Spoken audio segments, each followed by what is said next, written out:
বর্তমানে আমরা একটা এমন মুহূর্তে দাঁড়িয়ে আছি যেখানে একটা ভুল খবর বা অর্ধেক সত্য খবর পরিবেশন আমাদের পুরো দেশের জন্য বিপজ্জনক হতে পারে। আমরা নিজেরাই আমাদের দেশের জন্য বিপদ ডেকে আনতে পারি। আমাদের জন্যই আমাদের দেশের সুরক্ষা বিপদের মুখে পড়তে পারে।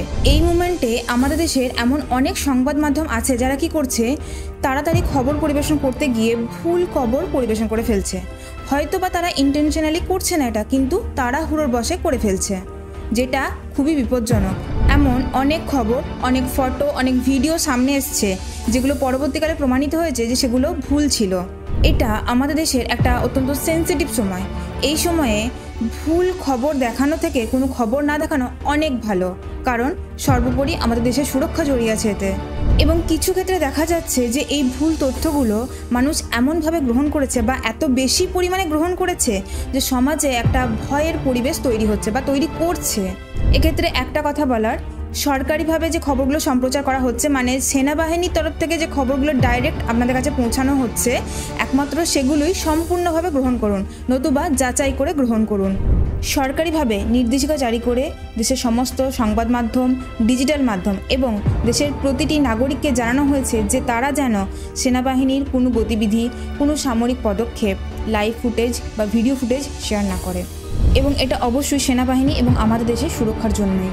সরকারি তরফ থেকে পরিষ্কারভাবে জানিয়ে দেওয়া হয়েছে এরকম কোনো কিছু শেয়ার করা যাবে না। এমন অনেক খবরই আমাদের সামনে এসছে যেগুলো ভুয়ো খবর।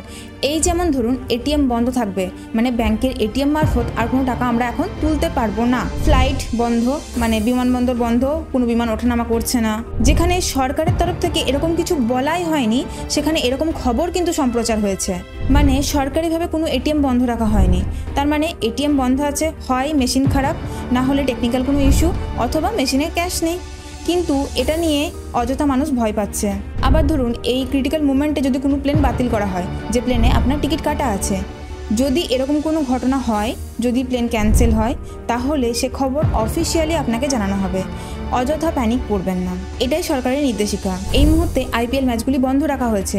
দেশের যা বর্তমান অবস্থা, সেক্ষেত্রে এটাই কাম্য, কারণ এক জায়গায় অনেক লোকের জমায়েত মানুষের সুরক্ষার প্রশ্ন নিয়ে আসতে পারে। এবার বাতিল হওয়া ম্যাচে যদি আপনার টিকিট কাটা হয়ে থাকে, তো সেই টিকিট মূল্য রিফান্ড আপনাকে করে দেওয়া হবে, এটা সরকারিভাবে জানানো হয়েছে। সুতরাং এই সমস্ত জিনিসগুলো নিয়ে অযথা ভয় পাবেন না, অযথা ভয় দেখাবেন না কাউকে। আমাদের আশেপাশে দেখবেন এমন অনেক মানুষই আছেন, একটু খোঁজ নিয়ে দেখবেন তারা কি করছে, এদিক ওদিক থেকে যে খবরগুলো আসছে সেগুলো নিয়ে বাজার থেকে শুকনো খাবার অনেক পরিমাণে কিনে রাখছে, ওষুধপত্র কিনে রাখছে, কিন্তু এগুলোর এই মুহূর্তে কোনো দরকার নেই। সরকার থেকে অন্তত এটাই জানানো হচ্ছে, কেন্দ্র এবং রাজ্য উভয় সরকারই এটা বলছেন যে এই মুহূর্তে এইগুলোর কোনো প্রয়োজন নেই। এই যে একটা বিশৃঙ্খল অবস্থা সৃষ্টি হচ্ছে দেশের মধ্যে, এর জন্য দায়ী কে বা কারা?